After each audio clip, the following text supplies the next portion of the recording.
Welcome to Better Relationships, Better Life, where relationships expert Judy K. Herman and her guests share insights that can help you move through conflicts in your 9-to-5 jobs and your 24/7 lives. Crack the clarity code and create deeper connections beyond the messiness of relationships. Here's your host, Judy K. Herman. A lot of what we discuss on this podcast can be applied to workplace relationships and improve your professional life. You can build a more cohesive company where people feel heard and respected. As a psychotherapist, speaker, and executive coach, I also support organizations and companies. If you want to know more about how I can help your company with communication issues or relationships, just go to judyspeaker.com. For now, tune in to Stop Fixing Your Marriage and instead be a change agent with Samantha Kaaua. Welcome to Better Relationships, Better Life. My name is Judy K. Herman, and I have a colleague, Samantha Kaaua, and she is an author, speaker, licensed marriage therapist, inner mosaic coach, and founder of The Gems. She's on a mission to help restore trust and faith in the world. And through her own personal challenges in her marriage, Samantha has found an innovative way to help transform the culture of relationships. She's co-authored a book, Short, Sweet, and Sacred, that became an international #1 bestseller on Amazon. And her inner mosaic method, can't talk right. Her inner mosaic method, say that really fast 10 times, right? Is an innovative approach to cultivating a deeper awareness and understanding of self. And she's been featured on Fox, ABC, CBS, and other local publications and podcasts, sharing her unique views on relationships. So Samantha, thank you so much for joining us. You're going to be talking to us about what it's like to be an entrepreneur, an entrepreneurial couple you've got 3 kids and you're in transition. And a lot of us are finding ourselves that way, right?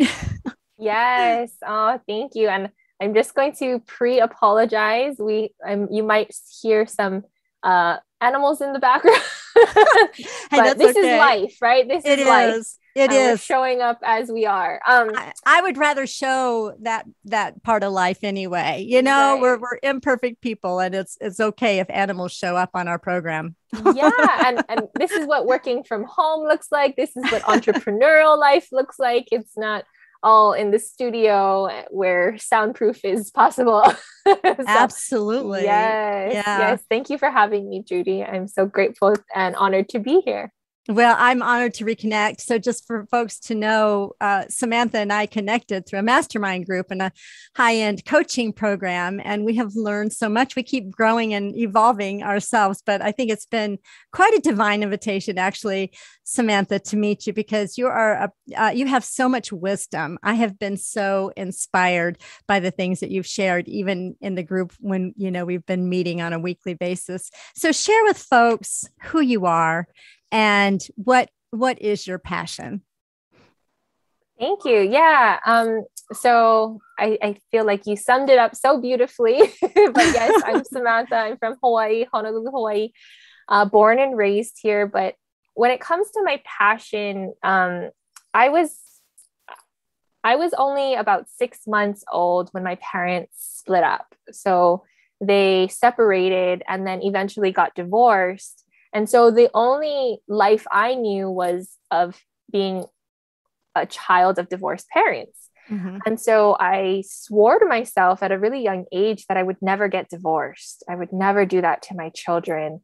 Although I look back on it now and I'm like, I'm so happy they got divorced. but it was just something I know. Yeah. And you don't know that when you're a kid, do you? No, but no. I think the seed of your passion was planted then. It right? was. So that I swore to myself that, of course, in retrospect, I can see now why they've done it. And it was for my best and highest good. But because of that, inner pact that I made with myself, I was very intentional growing up that I wanted to be in healthy relationships, although I was not in any healthy relationships growing up, but, or as I got older even. And I found myself maybe about 6-7 years ago I was married to my high school sweetheart. We had 3 beautiful girls, children. I was in my kind of the ending, about to take my comprehensive exam to graduate with my marriage and family therapy degree. And everything looked great on the outside. And then it just all crumbled. It all hit us. It hit me that my marriage was falling apart, that I was on the brink of divorce. And it just flashed me all the way back to a child saying, I'll never get divorced and do this to my kids. And here I was, a woman with 3 children about to get a divorce. Right. Wow. And it hit me really hard. Like, how did I create this self-fulfilling prophecy when I was so intentional of not doing that or trying to not do that? And so at such a time as what you were going through. I mean, like, goodness, of any time you got, 3 babies, right? Or three children, little ones, I'm imagining. Yeah. And your career and everything. Wow. Well, tell us. Yeah, there was a lot more going on too. I had just got diagnosed with a heart condition around the same time. Wow. My husband almost lost his foot in a work accident around the same time. He revealed, or it wasn't he revealed, I found out he was hiding an addiction behind my back for the past 10 years. And on top of that, we were drifting apart. We were high school sweethearts. That was a 10-year relationship.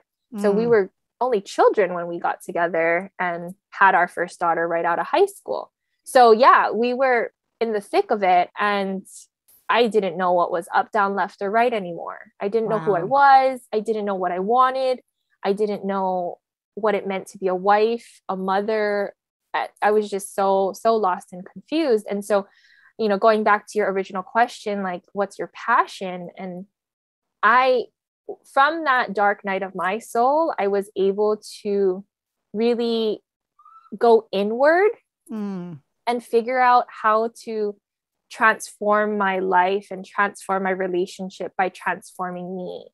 And so I really found that, it can only take one person to transform a relationship sometimes. Well, actually, in general, right? And I can explain more in a second, but I am very passionate about helping other people be the change agents in their relationships, in their families, in their, in the world. And so that's really where my passion lies, is taking what I call marriage miracle, and I unpack that, especially in the program that we were in together. I got to unpack that and see where, what I did, so I can also help, and how I also helped other people do the same thing, becoming when I was doing my therapy, my couples counseling, when I was working in substance abuse, like, I also helped other people create this result too.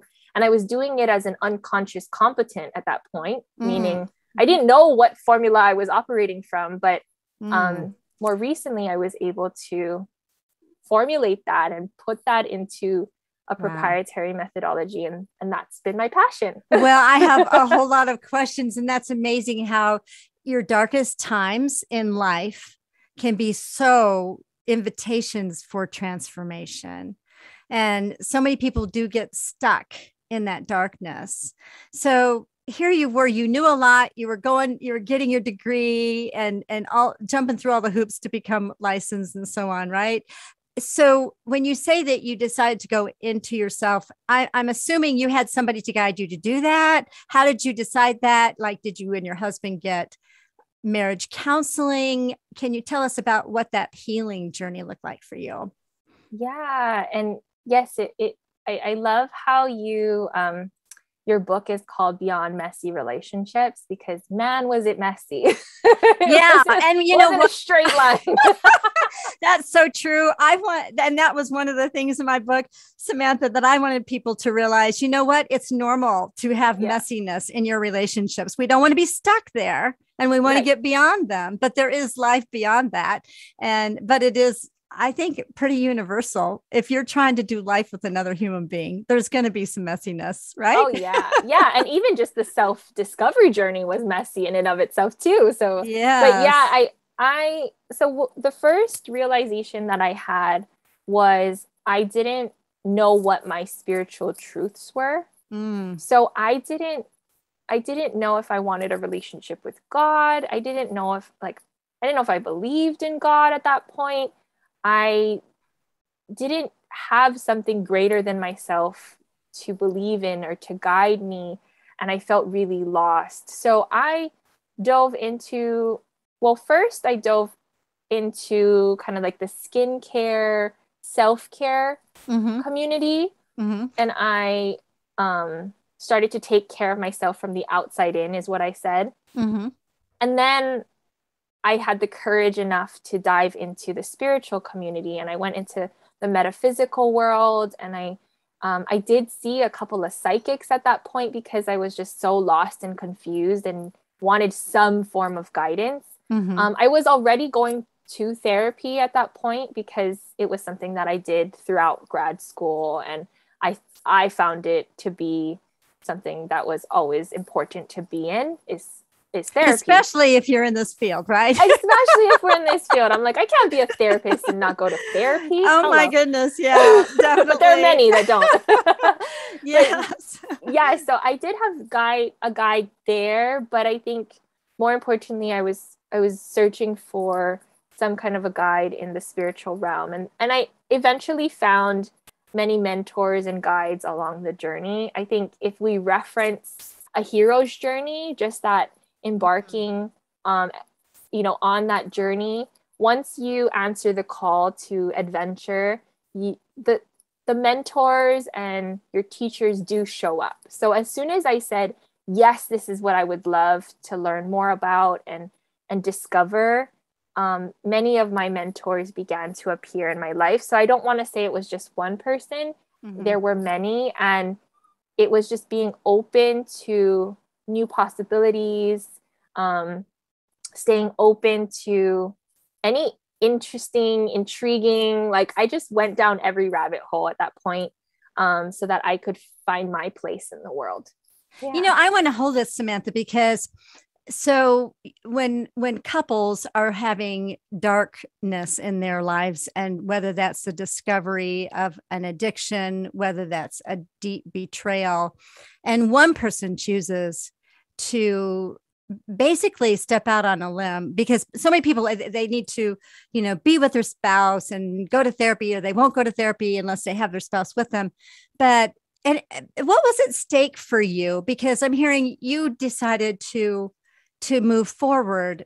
I'm thinking, because this happens a lot too, or not a lot, but some in my counseling office. One that, like, for an example, a woman whose husband is just not on board with growing the marriage or working on the marriage, but she's really afraid to grow herself because she believes that it's going to divide even further. It's going to be even a bigger wedge in that marriage.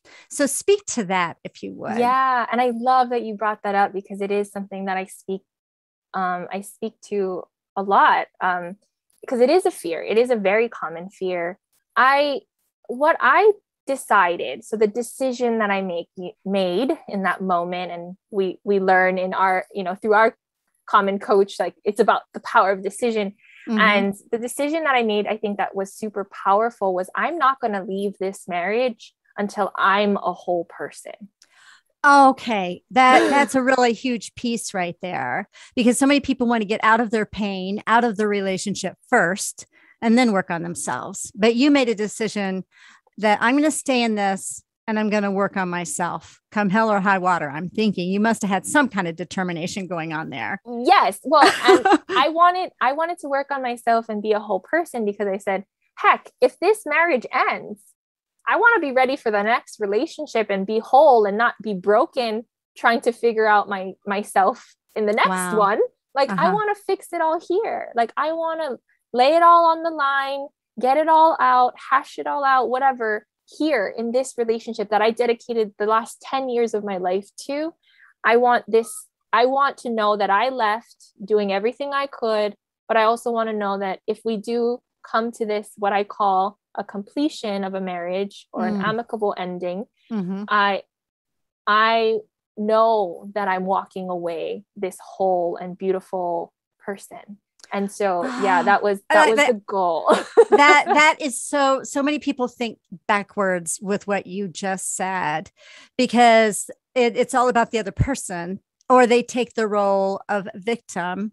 Was that a tempting thing for you to do, to be like, I don't know, take this victim mentality, this is happening to me, it's all, I got to get out of this so that I'm no longer overpowered by this person or the addiction or the marriage. I called him a narcissist. I called him manipulative. I called him an addict, which, at that point he was, but I definitely. But that wasn't a nice thing to say anyway, right? No, I mean, I battled the victim mentality on a moment by moment basis. Like me saying this in retrospect made it sound easy and very decisive, but I had to recommit to that decision every day, every moment. Like there were so many moments where I was just like, I want a divorce. I printed out the papers, like we were having these conversations talking about like, maybe we're better off apart, right? Like it wasn't that it was the easiest decision or that it came easy.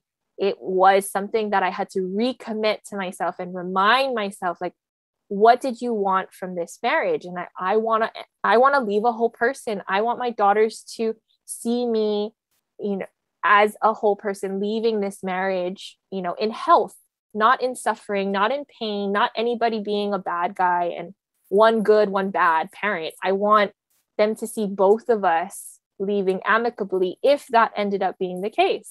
So what I'm hearing from you, and especially since I've had some other guests on my podcast, actually it's episode 8 and 9 that Dr. Stan Tatkin was on the podcast, and something that he said really made sense to me. So many people's agenda is to fix the marriage, and they think that they're the only ones that can fix the marriage. But he used this analogy of that's the sound of one hand clapping. But when I hear your story, it sounds to me like your agenda was not necessarily to fix the marriage, but it was for you to raise your level of awareness, regardless if this marriage was going to be a quote unquote natural completion or not. Yes. And that's a huge difference. And when I talked with you earlier, I don't think I really got that concept. That's a huge, to me, a very nuanced, but a very huge piece about all of this. It's your motivation to be growing, learning, a more aware human being, more fully alive, more healed, more thriving. But that wasn't the agenda so much for the partnership. Am I right on that? Yeah. Or correct me if I'm wrong, because that's huge. Yeah, I learned that when I was staying focused on fixing the marriage, it made it worse. And it didn't get any easier or any better. And kind of going back to, what you talked about of this fear of outgrowing your partner. Yeah, there was that intrinsic fear of outgrowing him, because I think that's our societal norm. That's a mass thinking type of a frequency and thought. And the reality is, what I learned now in retrospect, I didn't know that then, but what I learned now is that, when one part of a system changes, right? If you have a system, if one part changes, right, the system must, and by law, either accommodate the new change or the system will come to a natural completion, right? We've talked about this offline before. And so it's not, I will outgrow my husband, or I will, right? Like, you can shift and change, and it's not better or worse. You can make a evolution, a transcendence. And normally the case is the system wants homeostasis so badly, they tend to rise up. And that's what my husband did. Yes, that I'm listening to you with actually new eyes, Samantha, as you and I have this conversation. I think it's really been very beneficial for me to be speaking with a lot of other guests that have brought in their expertise, because I learned so much. But I'm getting it more about the homeostasis and the system. And yes, your husband could have chosen one way or the other, right? Yeah, he definitely could have chosen a completion, and but it would have felt complete, right? It would have felt like, okay, this is the right path. We're very certain and decided that this is the way to go, right? And instead of, because what I've seen is that when women or men, whatever, I call them the change agent, when the change agent is worried about outgrowing their partner, they come back down. So they do this dipping of, oh, let me go meet them where they're at and bring them up and meet them where, so they're not holding a consistent, steady new state for the rise of the other partner. Right? So they do this dipping down, back down whenever they fear of the fear of outgrowing. So I always, when I speak to this, I always say, we're always growing. Everyone is growing in whatever way that they choose, right? That's just the journey of life. So choose your growth path and just be an attractor field for the rest of the system to show up. That's it. Like those are themes in several guests. I'm not kidding, from different modalities or whatever, but it's the same theme. It's a universal law, this homeostasis. Yeah, it's law. I'm not making anything up. This is not my thing. This is just the study of science and laws. Yes. That's remarkable. But wow. And even as you speak to something that's coming to me, whether it's an addiction, whether it's an affair, whether it's anything that's taking you out of who you really are, that's almost like it's almost like it's like a third person, and a third person doesn't belong in a two-person system. Absolutely. And we had to, I love that you bring that up, because at a certain point, it was me, him, and his addiction in between us. And I was like, I realized, I'm like, why are we letting this thing divide us? Like, what if it was me and him, and then the addiction, us against the addiction, or the addiction being outside of our unit? Yes. And when I started to see it more like that, we became allies and not enemies. Yeah, that makes a lot of sense, because your spouse who has the addiction or the issue, it's like that spouse is not that addiction or the issue, right? Right. And so you're not really fighting that him or her as an enemy, but taking it out of the relationship as a separate entity from the partnership. Well, think about it this way. Would you say that if your partner got cancer, would you say that, oh, it's cancer's fault, or it's you're a cancer patient and that's why I'm leaving you? It's a disease, right? It's a sickness, it's an illness. So he was diagnosed with it. I could call it cancer if I wanted to, but he had an addiction. And I think the stigma is, and the way that addiction operates is so sneaky and so manipulative and cunning and baffling and powerful, that we tend to put it on our partner. And if we looked at it though as a disease of what it truly is, and I had to really remove myself because it was so personal. But being in the addiction field at the time, it helped me to gather some perspective and say, wait a minute, we're considering it a disease. So if he was diagnosed with cancer, would I just be splitting right now because I felt like he betrayed me because he got cancer? Like, no, that's not how I would. And I'm not trying to put any shame or blame on anyone who's left an addiction in their relationship. But it was, I'm just speaking from a place of, I had that prior knowledge. Not a lot of people do have that knowledge. Yeah, so exactly. How did I want to show up for this, or at least try to show up for this before I stepped out? Because I knew stepping out was an option. And yeah, I don't want it to sound like I'm saying that if anybody left because somebody had a disease or an addiction, it was the wrong choice. No, I'm really just saying from my perspective was, oh, that's a different perception. That's a different way to look at it. It is a different perception. And then too, somewhere along the way, whether a person is dying of cancer or they have an addiction that is a disease, somewhere along the way, they have a choice, as we all do as human beings. Yes, like 100%. We can choose to get treatment.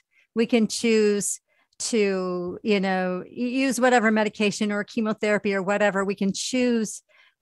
And that's where it comes down to, right? Absolutely. Yeah. And I even, now that I'm speaking this, like reflect on, I know many people who have had partners with dementia, right? Or Alzheimer's. And that's a difficult disease to operate with too, because they do lose a lot of themselves in that process, and deciding to stay with a partner because they have changed, right? But yeah, like you said, it comes down to really, one, if the partner does have the ability to make the decision of getting the help or getting the support or being healthy, it's all feedback. Like that's really what I've come to learn is our lives, the content of our lives. My mentor, Mary Morrissey, says this: the content of our lives is the curriculum to our evolution. Wow. That's a good one. The content of our lives is the curriculum of our evolution. And that is through Mary Morrissey. That's her quote. Okay. That's really profound. So it's all it is simply an opportunity for us to evolve, to grow, right? And yeah, we can look at it as an obstacle, or we can look at it as a stepping stone to what's next, right? And so, yeah, that's really some of the mindset pieces that has helped me was, okay, this is an opportunity for me to grow. This is an opportunity for me to be a better version of myself and release some of my codependent tendencies that I knew I had, but I didn't know how to let go of at that time. Wow. And so let me ask you, how would you, because I really want to invite folks that if they are going through some darkness right now, that there is light on the other side.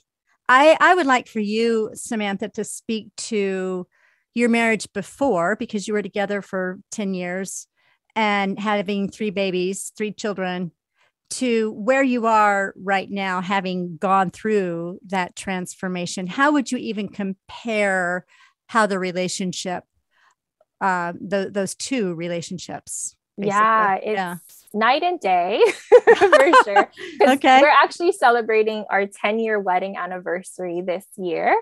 Oh, and congratulations. We've been together. Thank you. And we've been together for 16 years this year as well. So wow. Yeah, it's been 6 years from the dark night to now. And what it looked like then was us living separate lives, we're both highly independent people. When you talk about and you bring in, the entrepreneurial couple, we were very entrepreneurial, even though we weren't in those roles yet, as far as the independence and all of those things. So I want to say it was very, like, a lot of separateness, loneliness, and a lot of fear. So he was afraid of me finding out of his addiction and leaving him. I was afraid. Ultimately, I have a fear of abandonment too, from, my parents getting divorced at a young age. And my uncle had passed away, who was my secondary father figure, when I was only 7 years old. So men leave me was the story I told myself. So even though I was the one that looked like I had everything together, I was still afraid of him leaving me. So we were operating with so much fear. And that was this energy between the 2 of you, likely unconscious energy between the 2 of you. We didn't know. You didn't even realize what's going on. No.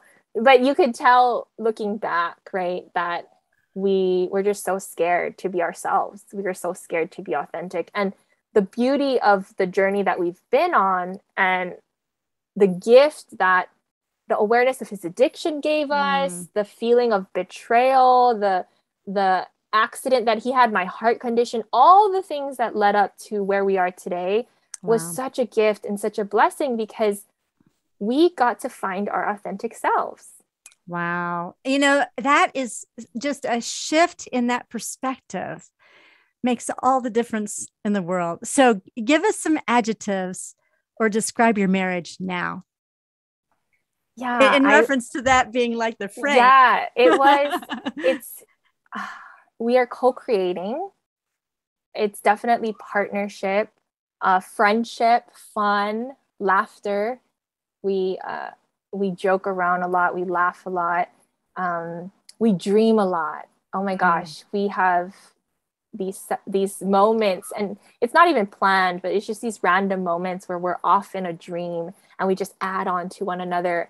But the coolest part, I think, about it is the side effect to all of this was the transformation in my relationship with my daughters.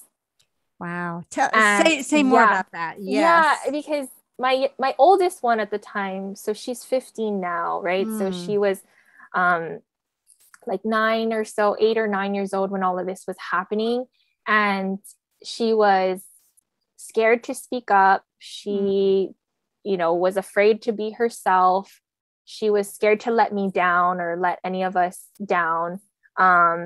She was a really reserved child, and the transformation in her is just evident in our marriage. Wow. Like, she's just more evidence that what we've done was a miracle. But she is now blossoming. She's taking modeling classes, and she's just so comfortable in her own skin. She knows who she is. She speaks, like, we talk about our dreams all the time together. And we have a lot of open communication. So that is parallel to my relationship with my husband, with Denver. Wow. And so, yeah, I'm just so grateful for that. Samantha, you really hit a pretty powerful concept here, because so many parents are living together and they've got this undercurrent tension, and they think that they're not showing it because maybe they're nice and they don't argue or whatever. The kids feel it. Yes, feel it. 100%. She's an intelligent child. All children are intelligent, highly intelligent beings. And they're very empathic in a sense of being able to feel the environment. And so as much as we thought we were good at hiding it, we weren't. That is testimony, though, because if there's some resistance here for those that are listening, the work that you do in growing yourself and being authentic. Wow, Samantha, you've described it, your journey, so beautifully and shared it here, but it's so worth it for the sake of your kids. And not just your marriage. So 100%. Yeah. That really, a lot of people that I've spoken with and I talk to, it's like their kids are just so important, maybe even the most important thing in their lives. Oh yeah. And, for me, that was the ultimate goal, was to show my daughters a different way, right? Like my grandmother, my mom, they were all products of divorce. And so my grandmother got divorced, my mom got divorced, and I definitely, that's one way. And it was great for them. And I'm not saying it was a bad decision. It was the best decision for them, for us. And I wanted to also be able to show them something different. So that's the beauty of all of this was, there's not one way to do anything. There's many different ways that we can, and just really honoring themselves and being true to themselves is what the message that I wanted to deliver to my daughters. And the bonus was the amazing relationship that I now have with them. That's the bonus. Like, that is so beautiful, Samantha. So not to disclose too much, but I know in one of our weekly things, we had a conversation. I can't remember what it was about. And I was like really surprised. I said something like, "You mean you did that and your husband trusted you to make this decision?" "Oh yeah, he trusts me." Like that trust is so very important. And we need to have these secure, functioning, trustworthy and trusting relationships. I thought that was like something that really touched me personally. But go ahead. Well, another point I wanted to bring out is because your terminology is so grace-filled, because we've had some other conversations, and it was from you that I first heard of the term that for a marriage ending is like a natural completion.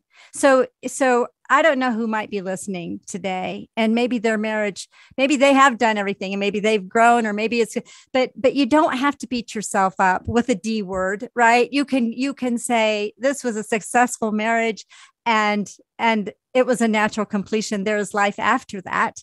And it can be so beautiful. I really wanted folks to also hear that as well. Yeah. It's grace-filled. It's grace-filled. You didn't want to walk around as a wounded human being because of having a divorce or Right. whatever. But yeah, I wanted it to be a natural completion. And that's what I love when people embrace that it was a natural completion. If the marriage completed itself, it came to this natural ending, this natural, completion. So I love that. And I love that you mentioned trust. That is something that's in my marriage now. So that's funny that it slipped my mind, but yeah, that's a characteristic you have now. it's totally a characteristic you have now, is trust. And I guess it's become so second nature in our marriage at this point. It's easy to overlook, but yeah, he trusts me in I guess to tie this back to entrepreneurship. So I'm the entrepreneur. He works, in a 9-to-5 job, actually in construction, but he has the stability of, a W-2, or I'm the entrepreneur and really taking the risk and chances. But he ultimately, I want to say, is part of this entrepreneurship with me, because a lot of the financial decisions we make, it's him trusting me that this is the next best step for my business and for our family. And so, and tying this back to the beginning, even of when I felt betrayed, the thing that came up for me was, I don't trust you anymore. I don't trust him. He's untrustworthy. He's lying to me. He's deceived me. Right. He's hiding behind my back. And one of the biggest revelations that I had throughout this whole transformation was, it wasn't my husband that needed to earn my trust back, because in fact, I didn't trust him to begin with. Wow. So the person that I needed to learn how to trust was me. And so he was a perfect match for you. To your awareness. Yes. And that's what I tell a lot of my couples is like, your spouse with all their issues, you with all your issues, you're actually perfect for each other, because you're bringing this invitation to grow and to grow up and to live more authentically and more beautifully. Wow. Better relationships, better life. You definitely have modeled that. And I'm imagining it's not perfect, as nobody has perfect relationships. Of course not. Definitely not perfect, but in ways that I'm now embracing the imperfections. I'm now welcoming the challenges, because I know I have evidence now that it's only more room to grow. Oh my goodness. Yeah. Yes, that's beautiful. Samantha, so how can folks get in touch with you? Oh yeah, I think the easiest way is to visit my website. It would be the Gems, TheGems.com, thegems.com. Can you just say a little, because I forgot to ask you, I would like for you to just define what GEMMS stands for. Yeah, the Gems. So it actually stands for the gift of each meaningful moment shared. Wow. I love that. And so you have coaching for women. Is that what you do? Share folks what you do. Yeah. I specialize in mainly supporting women. I do coach some men, but I like to identify them as the change agent in their relationships. I like to work with the change agent to help improve not only their relationship, maybe marriage or spouse, but all their relationships, right? Better relationships, better life. And I love to specifically work with the change agent to help them, because all it takes is one person to transform any relationship. So that's really my motto there. Yeah. Women hold a lot of power, I believe. I agree. In the family system. Yeah. Yes. And that you're doing a beautiful work, Samantha. What a joy it has been. You have really given us such beautiful and hope-inspired content today. Thank you for sharing your heart and your life and your passion. Thank you for having me. It's been a pleasure. Okay. You're welcome. Bye-bye. This was such an impactful conversation with Samantha. Her determination to heal herself through the darkness of her marriage was profound. Here's my takeaways. Number 1, it is not an easy path if you're facing betrayal or addiction, but you can move out of blame and choose to grow yourself. Number 2, you can positively impact your children rather than continue patterns of fear and distrust. And number 3, I love the quote Samantha shared from her mentor, Mary Morrissey. The content of our lives is the curriculum of our evolution. Wow. If you're in a challenging relationship, always remember there's hope and you're worth it. What stood out to you?